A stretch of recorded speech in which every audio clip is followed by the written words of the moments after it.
Mike Carberry, founder of AMI, and I get asked a lot, how do you run a clinic on one coast from the opposite coast? It's about 2,200 miles away for me to that clinic. So the answer is, it's not easy, but it took a lot of prep work. And so let me just see where I can start this story to make it palatable. Basically, my undergrad degree in business, I was always interested in learning how to put systems in place.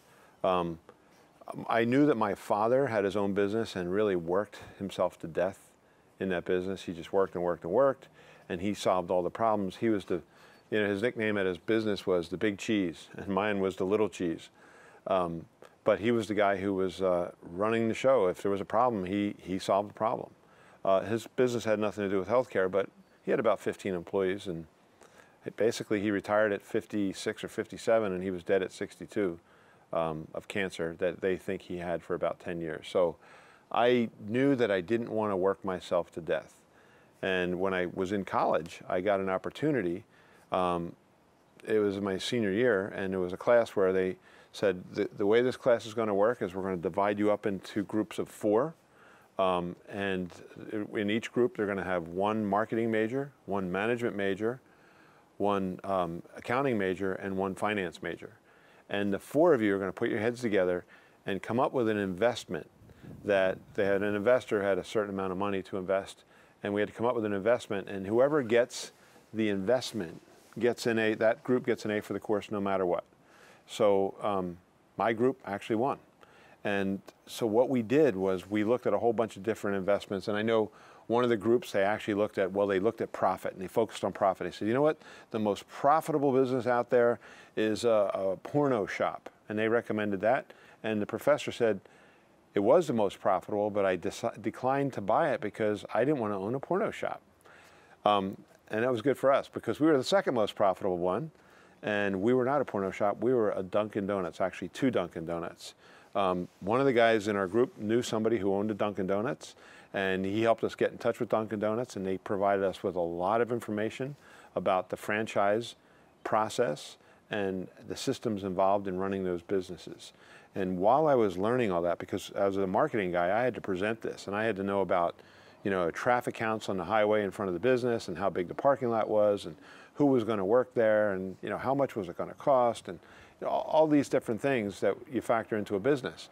And I realized that Dunkin' Donuts had it wired to a T. They had systems for everything. Some of their systems included, who do we hire to work the front desk or to work the front counter?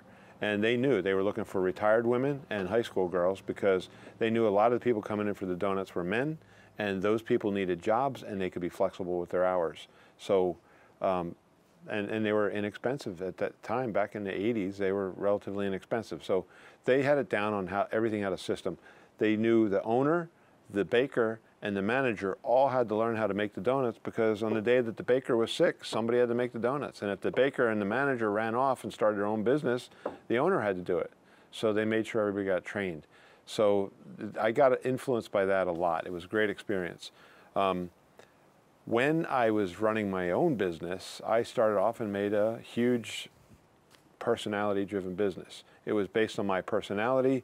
It was such a large chiropractic clinic that it was called the Empire by local chiropractors and by people in the area, because I had the most patients of anybody in the area. I mean, we were seeing 700 visits a week. So I had to transfer from that to a system-driven business. I had realized I had cornered myself by building that business, and I don't regret it at all. I loved the experience I got in treating patients. I loved the experience I got in seeing profiles in healthcare and what happens to a patient, how when we've tracked back where their original injury was, and I've seen this thousands and thousands of times. I remember when I moved to Georgia in 2004, I tried to calculate how many sets of x-rays I had looked at up to that point, and I came up with a number of 55,000. Or how many x-rays I looked at, I don't know, I forget what the number was, but it was a lot of x-rays. So, I wasn't the smartest student in school, but in doing the volume that I did, I learned a lot from it, and I learned more from practice than I did from school every day of the week. However, I was amazed at how much I drew back from what I learned in school when I encountered things in practice. But I had to get out of this I'm the main guy mode and into a system-driven mode. And I had to create systems. When we moved to Georgia, you know, I found that the practice in Pennsylvania, which had systems in place, we'd written up systems, and you know, we had things functioning. But I realized when I wasn't there, the practice didn't do as well. And when I was there, it did better. And after we were in Georgia for a little bit, we started noticing the numbers slumping in the practice. So I jumped on a plane, flew up, went into the practice, pushed it, got the numbers back up, and then I'd go away and I'd notice the numbers go back down again. So after doing that for a little while, I realized this is not good. I own a very large personality-driven practice, and I live 840 miles away. So I had to create systems, and that's when I came upon the book, The E-Myth. My wife actually came upon it. She was recommended it by a business acquaintance, and then she called me and said, go get this book. I was up in Pennsylvania. Go out and get this book right now, The E-Myth Revisited.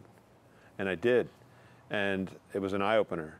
And then we started looking for other E-Myth books, and we came upon the E-Myth for Physicians, and we laughed all the way through the book. It was like, oh, we did that mistake. Oh, we did that mistake too. And it was all the things that, you know, Michael Gerber, in another video, I talked about this, but he talks about putting systems in place to get you free of the business. If you do not put systems in place, you will not free yourself from the business. So we knew we had to do this for the integrated practice. We also knew from our background in business and from dealing with people, you know, friends of ours were becoming successful with their careers. I have several friends that are vice presidents of very, very large companies. I have family members that are vice presidents of companies. And so comparing notes, talking business, learning about business, I started putting together that, you know, I needed to get executives underneath me making decisions. One of the things that really drove the point home was I was hearing about an org board, an organizational board, and it was explained to me that the purpose of the org board is to make sure that everybody knows what their responsibility is and who they report to.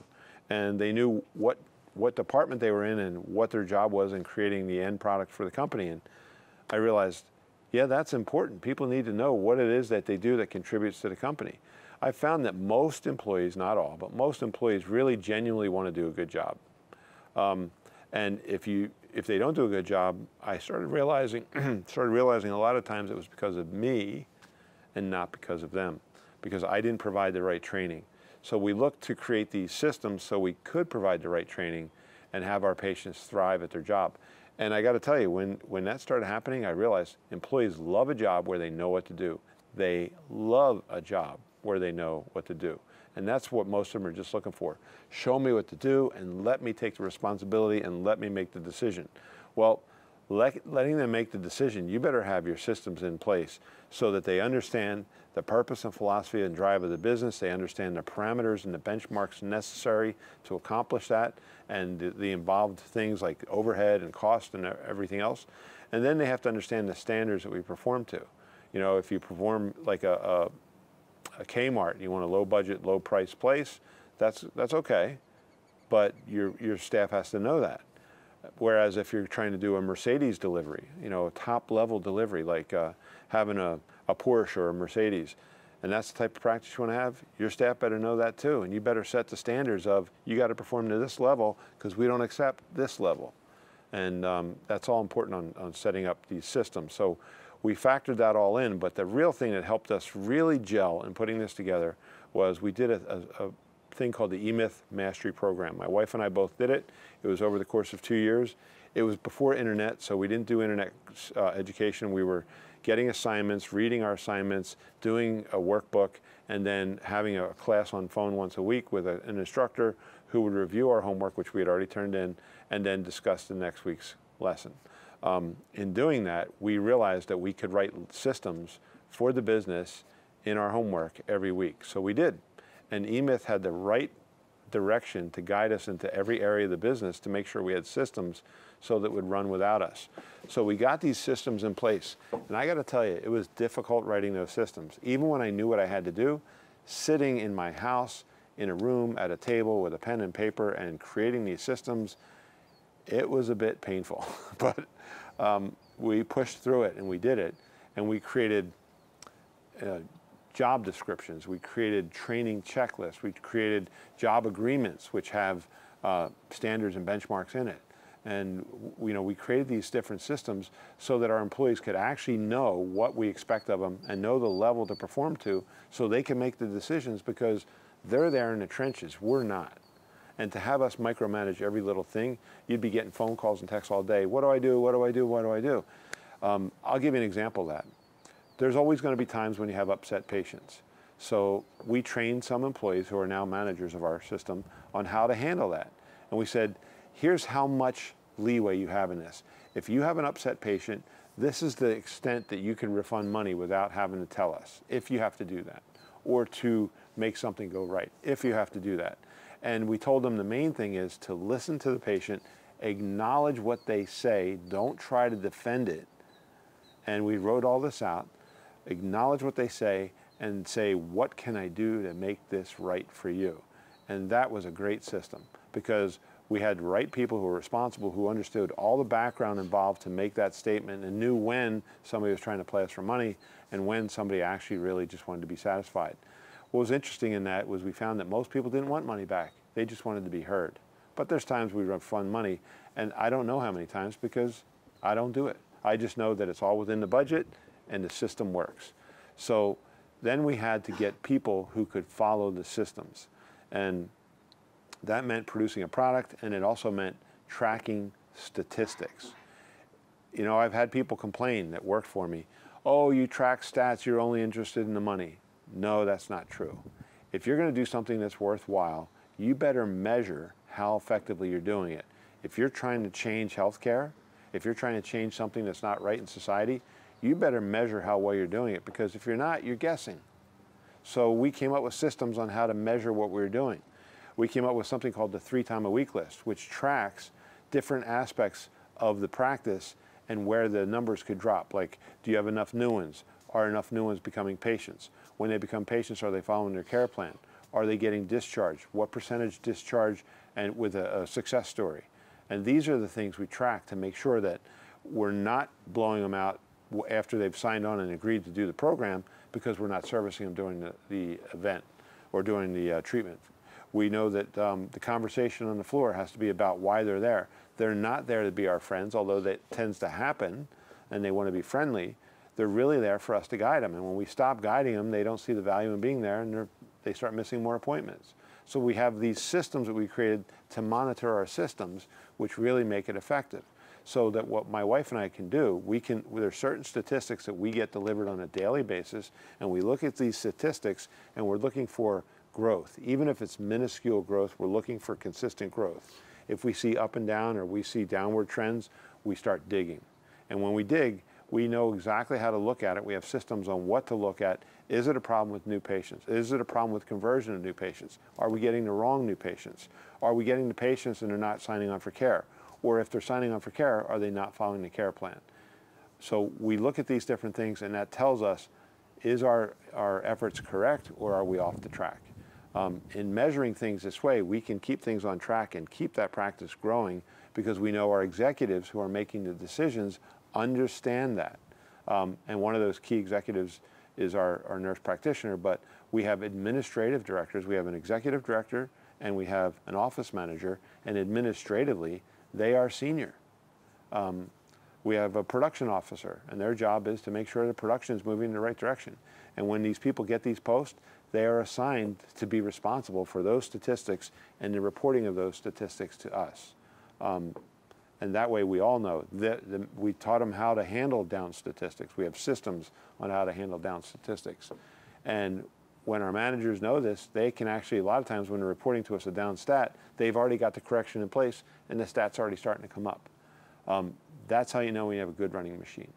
When you can be away from it, and it actually produces the product that you're trying to produce based on the purpose and philosophy of that business, and your stats are in an uptrending trend consistently, then that means you're truly in power, and you are running that thing with as little effort necessary to keep it running in the right direction. You can never turn your back on it.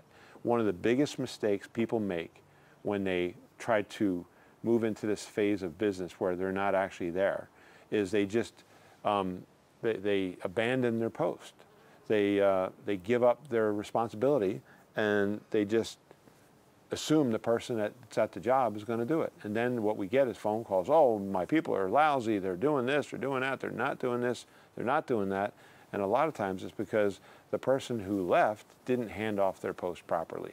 Every time somebody leaves a post, you need to write up that post and hand off that write-up to the person who's taking over. That should be done, and that's what we've done. So that's how I run a practice from 2,200 miles away.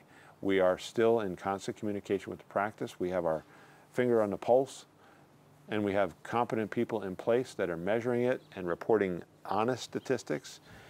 We do pay more because our managers have bonuses based on the productivity of the clinic, and that gives them skin in the game, and we totally think that's fair, because if they're doing this work, they should be rewarded for it. And the more they make, the more we make. And it's a really nice relationship. Remember this, as the executive director, you are the person that takes the most risk because you're the responsible person. You know, if there's money that has to be paid out for a problem, that's not coming out of your employee's salary. That's coming out of your salary. So you deserve the biggest reward because you're taking the biggest risk. You created it, which is the hardest job to do. You put the systems in place, which is a very hard job to do. You take the responsibility for it being successful and accurate, and therefore you're taking the biggest risk, therefore you get the biggest reward. But everybody gets rewarded along the way. I have had times when I had really great chiropractors as managers, but I've realized that a manager in a medically integrated practice does not have to be a chiropractor. A manager could be anybody who can follow systems and can be accountable and responsible. They're the main traits. So how do I do it? That's how I do it. We have systems for everything. And if you're a client, you know this because you can go on our website and watch systems for interviewing, for front desk people, or for nurse practitioners, or medical doctors, or whatever places you're looking for. We have systems on how to do rehab, how to do exams, how to take out the trash, how to run your business, how to answer the phone, how to sign people up, how to make sure they show up. We have systems for everything. And the painful part of this is actually putting the systems in place. The reward is when they're in place, now you're just, if you already got the plate spinning, you just got to keep them spinning, and that's much easier than getting them all spinning. Plus you have competent help to help you do it. So that's how I do it. Just wanted to share that with you. Thanks for listening.